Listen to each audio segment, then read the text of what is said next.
जय हिंद साथियों, कैसे हैं आप? आई होप बहुत बढ़िया होंगे। हम बात करने वाले हैं आज अपने सेट नंबर 2 की, जिसमें आपके 35 क्वेश्चन रहेंगे। 15 क्वेश्चन आपके कंप्यूटर के और 20 क्वेश्चन आपके यूपीजे के। तो चलिए शुरू करते हैं हमारा प्यारा सा सवाल। पहला क्या कह रहा है, तो देखो पहले हमारे यहाँ पे 15 क्वेश्चन आपके कंप्यूटर के हैं, तो जिनमें से पहला क्वेश्चन आपका है कि यहाँ पे स्पेस दे रखा है, यानी आपको यहाँ पे क्या है कि आपका सिंपल सा ब्लैंक है। यहाँ पे आपको फिल करना है कि टेक्नोलॉजी का उपयोग कंप्यूटर की पहली पीढ़ी में हुआ। तो आपको सिंपल ये पूछ रहा है कि इनमें से किस टेक्नोलॉजी का उपयोग, इनमें से जो दे रखा है उनमें से किसका उपयोग पहली पीढ़ी में किया गया है। तो किसका किया गया? वैक्यूम ट्यूब का किया गया। यहाँ पे आपका राइट आंसर क्या हो जाएगा? वैक्यूम ट्यूब हो जाएगा।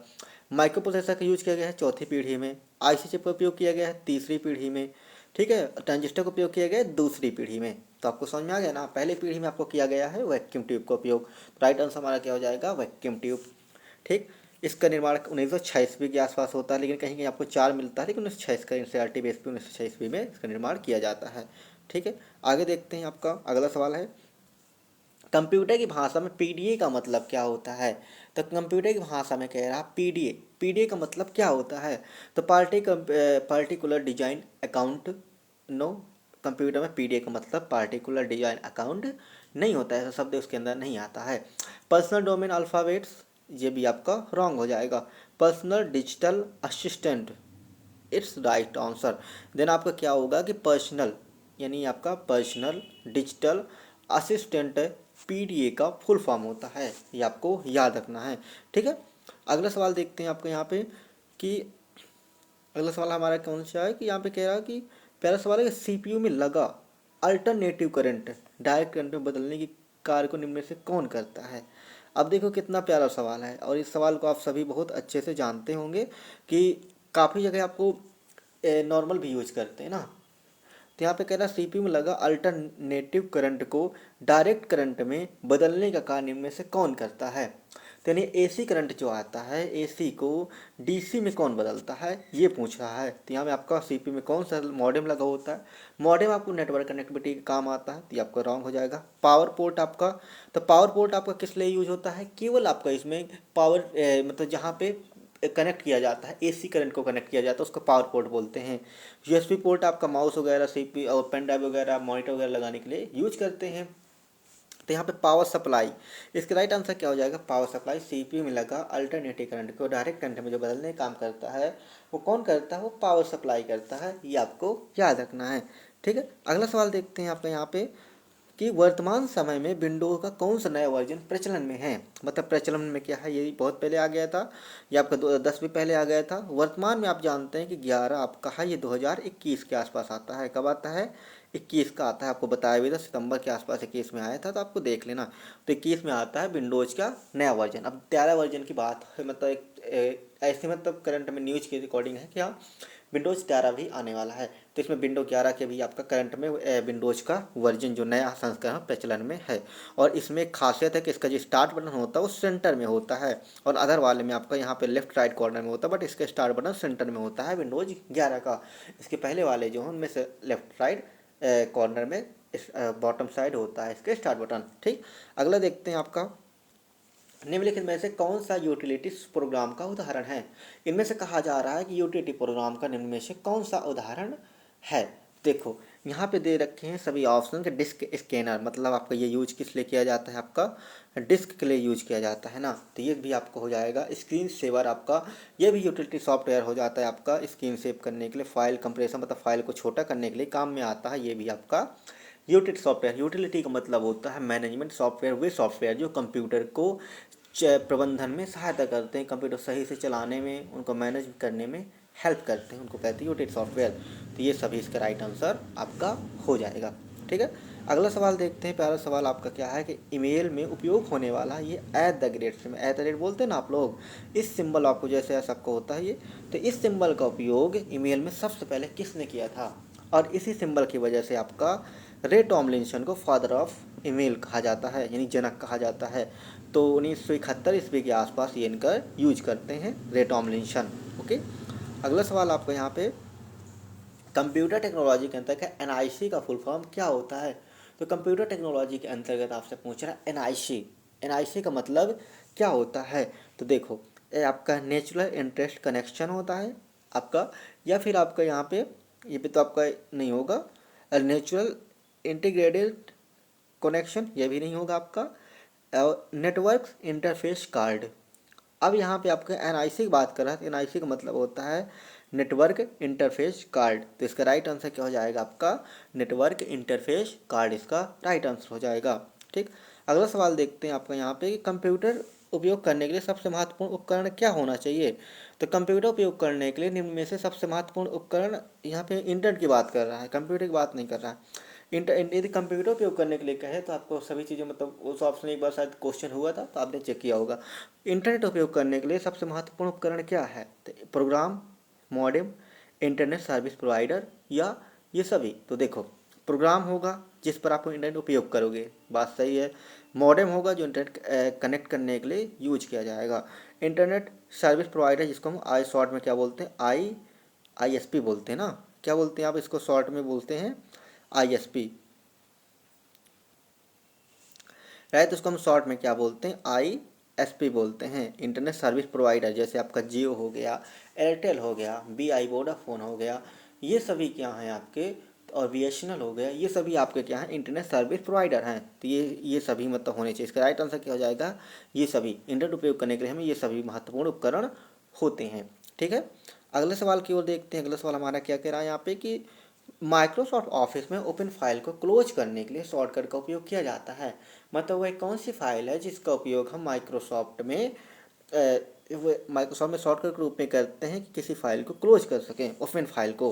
तो यहाँ पे बात कर रहा है केवल ओपन फाइल को, ना कि एप्लीकेशन क्लोज करने को। तो इसमें काफ़ी बच्चों के Alt+X में गलत हो रहा होगा। तो देखो, Alt+X का काम होता है एप्लीकेशन क्लोज करने के लिए। किसके लिए होता है, एप्लीकेशन। यदि आपका कोई एप्लीकेशन या कमांड खुला हुआ है आपका, तो इसके लिए आप इसका उपयोग करते हैं एप्लीकेशन क्लोज करने के लिए Alt+X का। इसका आपको पता है कि पेस्ट करने के लिए यूज होता है। किसके लिए यूज होता है आपका, ये पेस्ट करने के लिए उपयोग होता है। Ctrl+W का आपको पता, यही Ctrl+W का तो यही होता है ना। आपका राइट आंसर क्या हो जाएगा, ओपन फाइल को, वर्तमान में जो फाइल ओपन होता है उसको क्लोज करने के लिए यूज किया जाता है। किसके लिए किया जाता है, वर्तमान में ओपन फाइल को क्लोज करने के लिए हम करते हैं Ctrl+W का उपयोग। Ctrl+X का उपयोग करते हैं कट करने के लिए। किसके लिए करते हैं, कट करने के लिए। ठीक है, तो यहाँ पे राइट आंसर इसके लिए आप देखेंगे तो Ctrl+W इसका राइट आंसर हो जाएगा। ये आपका माइक्रोसॉफ्ट में जो पूछा जा रहा है कि माइक्रोसॉफ्ट ऑफिस में ओपन फाइल को क्लोज करने के लिए किस शॉर्टकट का उपयोग किया जाता है, तो हम Ctrl+W का उपयोग करते हैं। अगला सवाल हमारा यहाँ पे है कि सही सुमेलित कीजिए, मतलब निम्न में से कौन सा सही मेल खाता है। अब सही मेल कैसे, आपको यहाँ पे देखो शॉर्टकट के बेस पे दे रखा है। तो एक तब आपका यहाँ पे पूछ रहा है कि पेस्ट करने का शॉर्टकट Ctrl+X होता है। Ctrl+X पेस्ट करने का नहीं होता। पेस्ट करने का क्या होता है आपका, तो आपको देखते होंगे कंट्रोल के साथ P होता है। क्या होता है आपका, Ctrl+P होता है। Ctrl+X के अभी बताया आपको कट करने के लिए उपयोग होता है। किस लिए उपयोग होता है, कट करने के लिए। ठीक है, अब कॉपी करने के लिए Ctrl+B का उपयोग होता है। तो ये आपको यहाँ पे लिखा ना Ctrl+B, ये पेस्ट करने के लिए हो गया। कॉपी करने के लिए आपको Ctrl+C होता है। क्या होता है आपका, कंट्रोल के साथ +C हम करते हैं, इसका उपयोग करते हैं कॉपी करने के लिए। क्लियर फॉर्मेटिंग के लिए Ctrl+Q का उपयोग करते हैं, बात सही है। बोल्ड करने के लिए Ctrl+I का, बोल्ड करने के लिए Ctrl+B का उपयोग करते हैं। और इसको I से इटैलिक होता है। क्या होता है, इटैलिक करने के लिए करते हैं। जब कोई हल्का तिरछा लिखा जाता है उसको इटैलिक करना बोलते हैं। तो आपको यहाँ पे इसका देखें क्लियर फॉर्मेटिंग, इसका राइट आंसर क्या हो जाएगा आपको यहाँ पे, तो यहाँ पे आप देखेंगे क्लियर फॉर्मेटिंग करने के लिए Ctrl+Q का उपयोग करते हैं। पैराग्राफ फॉर्मेटिंग को क्लियर करने के लिए हम Ctrl+Q का उपयोग करते हैं। इसका राइट आंसर क्या होगा आपका, C नंबर हो जाएगा। अगला सवाल है WW के जनक कौन है। तो WW का फुल फॉर्म क्या होता है, वर्ल्ड वाइड वेब होता है। क्या होता है आपका, वर्ल्ड वाइड वेब होता है। आप जानते हैं, इसके बारे में आपने जरूर सुना होगा वर्ल्ड वाइड वेब के बारे में। तो इसका निर्माण 1990-91 के आसपास होता है। कहीं 89-90-91 कन्फ्यूजन काफ़ी बच्चों को रहता है। तो 90 के आसपास इसका निर्माण किया जाता है। किसके द्वारा किया जाता है, तो ये किया जाता है टिम बर्नर्स-ली के द्वारा। किसके द्वारा किया जाता है, टिम बर्नर्स-ली के द्वारा किया जाता है। ओके, अब बिंट सर्फ के द्वारा इनको कहते हैं इंटरनेट के जनक कहते हैं। बिंट सर्फ को क्या कहते हैं, फादर्स ऑफ इंटरनेट कहते हैं। राइट है, ये आपको याद रखना है। ओके, एलन ट्यूरिंग को आधुनिक कंप्यूटर के जनक कहते हैं। जॉन वॉन को भी आधुनिक कंप्यूटर के जनक के अंतर्गत शामिल किया गया है। अगला सवाल यहाँ पे आपका है कि ये भी आपका स्पेस बेस पे आपको इसमें फिल करना है कि सबसे ज़्यादा प्रयुक्त होने वाली डिवाइस कौन सी है। मतलब वह इनपुट डिवाइस जो सबसे ज़्यादा कंप्यूटर में प्रयोग की जाती है। निम्नलिखित में से कौन सी है? तो आपको पता है, आपने बहुत जगह एग्जाम में भी पूछा गया, एसएससी में काफ़ी बार एग्जाम में आ चुका है कि आपका माउस जो होता है ना जी, माउस आपका किस काम में उपयोग होता है? सबसे ज़्यादा उपयोग में की इनपुट डिवाइस के रूप में उपयोग किया जाता है माउस को। तो माउस आपका सबसे ज़्यादा उपयोग होने वाला इनपुट डिवाइस है। याद रहे आपको कि मॉनिटर तो आपका डिस्प्ले करने के लिए, कीबोर्ड आपका इनपुट डिवाइस हो जाए, माउस इनपुट डिवाइस हो जाता है, मॉडेम आपका इंटरनेट को मॉड्यूलेशन और डीमॉड्यूलेशन करने के लिए उपयोग करते हैं। अगला सवाल है यहाँ पे आपका, एक्सेल विंडो का कौन सा क्षेत्र मान और सूत्र इंटर करता है? तो वह कौन सा क्षेत्र है जो मान और सूत्र इंटर करता है? तो देखो, आप सभी जानते हैं कि जो एक्सेल विंडो में हम मान और सूत्र कहाँ पे इंटर करते हैं? टाइटल बार में करते हैं? नो, टाइटल बार में आपको पता है कि फाइल का नाम और एप्लीकेशन का नाम शो होता है। और मेन्यू बार में करते हैं, तो मेन्यू बार में सभी टूल्स होते हैं ना। और फार्मूला बार में, तो इसका राइट आंसर क्या हो जाएगा? आपका फार्मूला बार हो जाएगा। ठीक है, क्या हो जाएगा? फार्मूला बार। फार्मूला बार में हम सूत्र और जितने जो भी एंट्री करनी होती है एक्सेल में, हम मान को एंटर कर सकते हैं। फार्मूला बार से भी बहुत आसान होता है। सेल को सिलेक्ट करने के बाद वहाँ से एंट्री, कोई भी एंट्री करेंगे तो यहाँ पे एंट्री आसानी से हो जाती है। चलिए अगले सवाल की ओर देखते हैं। मशीन लर्निंग किसका भाग है? आप सभी को पता है कि मशीन लर्निंग किसके अंतर्गत आता है। तो आपने देखा होगा, ये आपका आर्टिफिशियल इंटेलिजेंस के अंतर्गत आता है। किसके अंतर्गत आता है? आर्टिफिशियल इंटेलिजेंस के अंतर्गत आता है। इसको शॉर्ट में एआई बोलते हैं। और एआई के अंदर आपका मशीन लर्निंग आता है, जिसको एमएल बोलते हैं। एमएल के अंदर आपका डीएल आता है, जिसको डीप लर्निंग बोलते हैं। ये सभी इसी के अंदर आ जाते हैं। ठीक है, अगला सवाल देखते हैं आपका यहाँ पे। फिर यहाँ पे आपका स्पेस बेस पे है कि आपका ऐसे कमांड होते हैं जिन्हें सिलेक्ट किया जा सकता है। तो वह ऐसे कमांड कौन से होते हैं जिन्हें हम सिलेक्ट कर सकते हैं? तो आप सभी को पता है कि हमारी जो मोबाइल में हो या कहीं भी हो आपका, तो हम जितने भी हमारे मेनू होते हैं, मेनू को हम क्या कर सकते हैं? सिलेक्ट कर लेते हैं। ठीक है, क्या करते हैं? सिलेक्ट कर लेते हैं। बट इसमें आप यदि आप सही से देखेंगे कि मेनू को हम सिलेक्ट तो कर सकते हैं, लेकिन हम यदि आपको डिस्प्ले में हो तो डिस्प्ले में हर चीज़ मेनू नहीं होती। वहाँ पर डिस्प्ले में आपके मोबाइल में आप देखेंगे तो आइकन शो होते हैं ना। क्या शो होता है आपको? तो आइकन शो होते हैं ना, पॉइंटर के द्वारा। जैसे हम किसी पे क्लिक करना, सपोज डैट हमें यहाँ पे इसको क्लीन करना, तो हम यहाँ से जैसे हम कुछ लिख रहे हैं तो इसको हमें क्लीन करना, तो हम इसका उपयोग करके इसको हम यहाँ से ऐसे क्लीन कर सकते हैं। तो हमें पता है कि ये इरेजर वाला पॉइंटर है। स्क्रीन में क्या है आपका? ये इरेजर शो करता है। अब इसको हमें क्लोज करना है, तो हम यहाँ से ऐसे क्लोज करके यहाँ से मार्कर पे क्लिक कर लेंगे, तो ये मार्कर यहाँ पे पॉइंट लिखने लगेगा। ठीक है, इसको इरेज करना, पूरा डिलीट करते यहाँ से हम डिलीट कर देंगे। तो हमें क्या दिखाई दे रहे हैं? ये तो ये हमें दिखाई दे रहे हैं जो यहाँ पे ये आइकन है। ये क्या है? आपके आइकन दिखाई दे रहे हैं। तो इन आइकन, तो हम किसको सिलेक्ट कर रहे हैं? तो यहाँ से हम किसको सिलेक्ट कर रहे हैं, किसको कमांड दे रहे हैं? तो आइकन को दे रहे हैं। तो राइट आंसर हमारा क्या हो जाएगा? आइकन यहाँ पे राइट आंसर हो जाएगा। ठीक है, ये आपको याद रखना है। ठीक है, लेकिन कुछ जगह काफ़ी जगह ये कन्फ्यूजन में उत्तर रहा है, कुछ जगह काफ़ी गलतियों में उत्तर ये आता रहा, तो इसलिए हम यहाँ पे आइकन को सिलेक्ट नहीं करेंगे। लेकिन वैसे तो इसका राइट आंसर आइकन होना चाहिए, क्योंकि हम इसको सिलेक्ट कर रहे हैं, बल्कि हम यहाँ पे क्लिक करने का काम कर रहे हैं ना। तो इसलिए राइट आंसर हमारा क्या हो जाएगा? यहाँ पे मेनू पर रखेंगे, क्योंकि आइकन को हम रख सकते हैं, लेकिन उतना ज़्यादा ही कम्फर्ट आंसर यूपी के अकॉर्डिंग नहीं होगा। यूपी जो आप देखेंगे तो मेनू इसका राइट आंसर हो जाएगा। ठीक है, आगे बात करते हैं अगले सवाल की ओर। अब आपका अगला सवाल आपका यहाँ पे आ जाता है यूपी जीके का। यूपी जीके को आपको पता है कि कितने सवाल रहते हैं यूपी जीके में आपके? तो कुल 20 सवाल हैं। तो देखते हैं अध्याय यहाँ पे आपको गलत नोट टाइप हो गया, तो इसको आपको इग्नोर करना है। एज अयोध्या है, क्या है आपका? अयोध्या। तो अयोध्या में आपसे यहाँ पूछा जा रहा है कि अयोध्या स्थित राम जन्मभूमि पर विगत 22 वर्ष, विगत मतलब 22 जनवरी 2024 को, यानी आज के दिन, आज आपका कितना है? आज 22 जनवरी है ना। आज आपका 22 जनवरी है, और आज 22 जनवरी का 2025 के 22 जनवरी है ना। तो 2024 को राम मंदिर के गर्भगृह में रामलला की प्राण प्रतिष्ठा की गई, जहाँ रामलला की जो मूर्ति है वह कितने इंच की थी? यहाँ पे यह कहा जा रहा है कि पूछा जा रहा है कि मूर्ति की ऊंचाई कितनी थी, यानी कितनी ऊंची, बाल स्वरूप मूर्ति कितनी ऊंचाई की थी? तो आप सभी को पता है कि 51 इंच की मूर्ति थी। कितने इंच की थी? आपके 51 इंच की थी, याद रखना है। अगला सवाल देखते हैं, धूप मेला। ये धूम्र मेला की बात कर रहा है। धूप मेला आपके यहाँ पे आयोजन उत्तर प्रदेश के किस जिले में किया गया था? तो देखो ये यहाँ पे कहाँ पे होता है? धूप मेला कहाँ पे होता है? तो आपका ये कहाँ पे होता है? तो याद रहे आपको वाराणसी में होता है। कहाँ पे होता है आपका? ये वाराणसी में होता है, ये आपको याद रखना है। ओके, अगले सवाल की ओर हम बढ़ते हैं। अगला सवाल हमारा क्या है यहाँ पे? क्योंकि जीके वाई नॉर्मल क्वेश्चन है, तो इनमें हम ज़्यादा टाइम वेस्ट नहीं करेंगे। ज़्यादा उस तरह क्वेश्चन होगा तो उस पर एक्सप्रेशन देंगे। ठीक है, यानी प्रसिद्ध कहानीकार जयशंकर प्रसाद का जन्म उत्तर प्रदेश के किस जिले में हुआ है?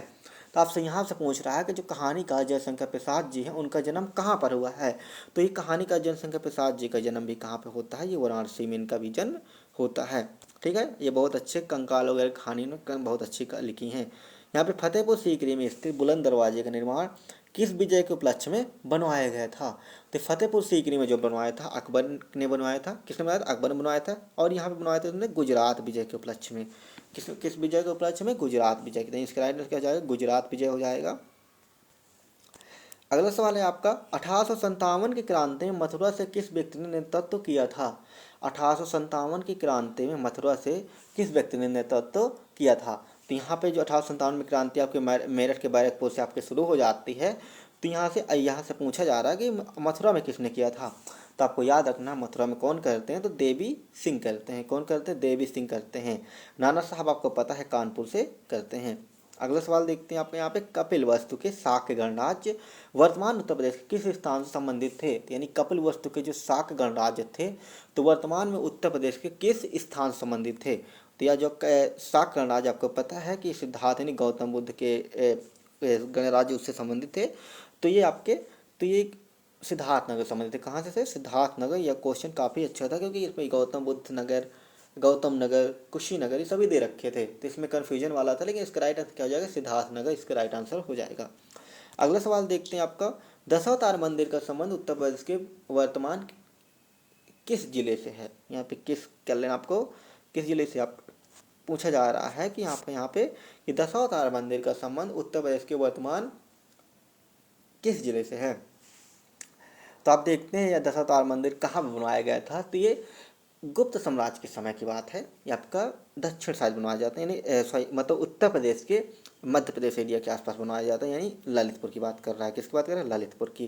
ठीक है, इसका राइट आंसर क्या हो जाएगा आपका? ललितपुर इसका राइट आंसर हो जाएगा। अगला सवाल देखते हैं हमारा यहाँ पे, केंद्रीय बकरी अनुसंधान की बात कर रहा है ना। तो केंद्रीय बकरी अनुसंधान संस्थान उत्तर प्रदेश में किस जिले से संबंधित है, यानी किस जिले पर है। तो याद रखना आपको, जो केंद्रीय बकरी अनुसंधान संस्थान है यह उत्तर प्रदेश के मथुरा जिले में है। कहाँ पे है आपका? तो यह उत्तर प्रदेश के मथुरा जिले में है, ये आपको याद रखना है। अगला सवाल है आपके यहाँ पे, 2011 की जनगणना के अनुसार सबसे कम जनघनत्व वाला जिला कौन सा है। 2011 की जनगणना के अनुसार सबसे कम जनघनत्व वाला जिला कौन सा है। तो गाजियाबाद है, या फिर महोबा है, ये जौनपुर है, ललितपुर है। तो इसका राइट आंसर क्या हो जाएगा आपका? यहाँ पे हो जाएगा ललितपुर। इसका राइट आंसर क्या हो जाएगा? ललितपुर हो जाएगा। ठीक, अगला सवाल देखते हैं आपका यहाँ पे, यूरिया उर्वरक कारखाना उत्तर प्रदेश में कहाँ है। तो यूरिया उर्वरक कारखाना उत्तर प्रदेश में कहाँ पर है। तो यह आपका बरेली में शामिल हो जाता है। कहाँ पे? बरेली में। यानी यूरिया उर्वरक कारखाना उत्तर प्रदेश में कहाँ पे है? बरेली में है।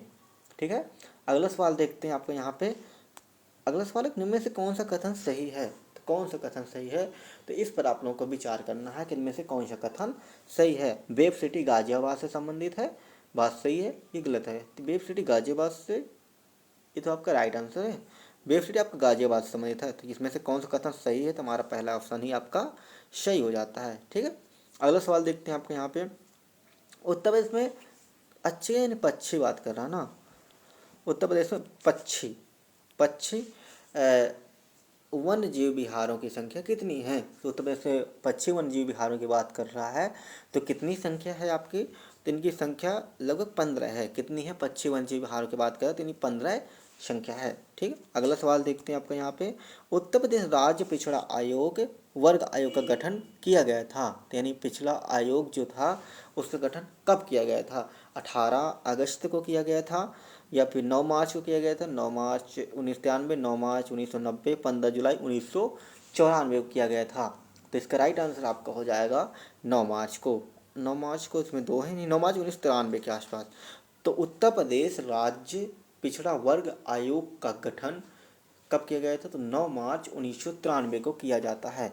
ठीक है, अगला सवाल देखते हैं आपको यहाँ पे, जुडिशरी संबंधित है कि उच्च न्यायालय में न्यायाधीशों यानी हाई कोर्ट में न्यायाधीशों की स्वीकृत स्थायी संख्या कितनी है। यदि स्वीकृत की बात है, स्वीकृत आपका कितनी है? 160 है। लेकिन स्थायी की बात करें तो स्थायी आपकी 120 है। तो राइट आंसर क्या हो जाएगा? 120 हो जाएगा। स्थायी बात कर रहा है, स्वीकृत तो कितनी है? 160 है। ठीक है, अगला सवाल आपका यहाँ पे, उत्तर प्रदेश में न्याय पंचायतों को कब समाप्त कर दिया गया।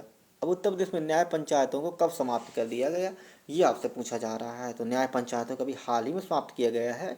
कब समाप्त किया गया था आपका, 26 दिसंबर 2017 को। कब समाप्त कर दिया गया, 26 दिसंबर 2017 को इसको समाप्त कर दिया गया था। अगला सवाल है, द्वितीय महिला मुख्यमंत्री उत्तर प्रदेश की कौन बनी। तो उत्तर प्रदेश की द्वितीय महिला मुख्यमंत्री की बात करें तो आपको पता है कि पहले राजकुमारी अमृत कौर हो जाती हैं। ये पहले आपके गवर्नर यानी आपका राज्यपाल जिनको कहते हैं आप, तो राज्यपाल आपके हो जाते हैं आपके यहाँ पे सरोजिनी नायडू जी। और राजकुमार ये हो जाती हैं आपकी पहली आपकी महिला मुख्यमंत्री हो जाती हैं। लेकिन आपके दूसरी की बात करें तो दूसरी आपकी सुश्री मायावती जी हैं। ओके, अगला सवाल आपका देखते हैं यहाँ पे,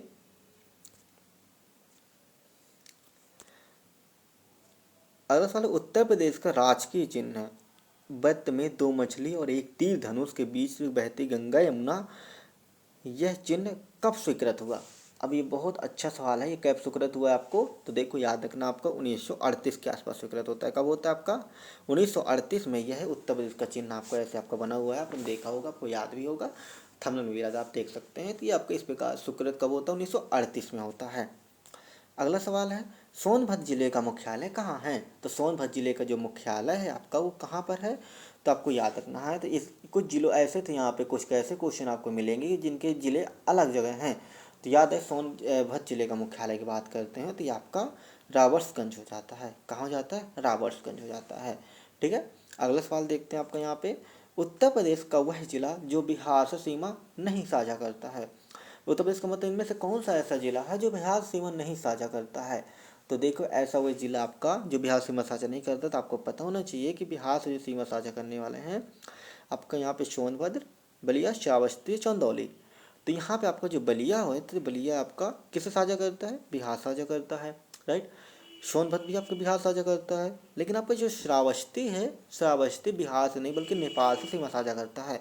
तो यहाँ पे राइट आंसर क्या हो जाए, नेपाल हो जाएगा, क्योंकि ये तीनों जो हैं ये तीनों शामिल हैं। किसे शामिल हैं आपको भी पता होना चाहिए, आपका बिहार से सीमा साझा करते हैं।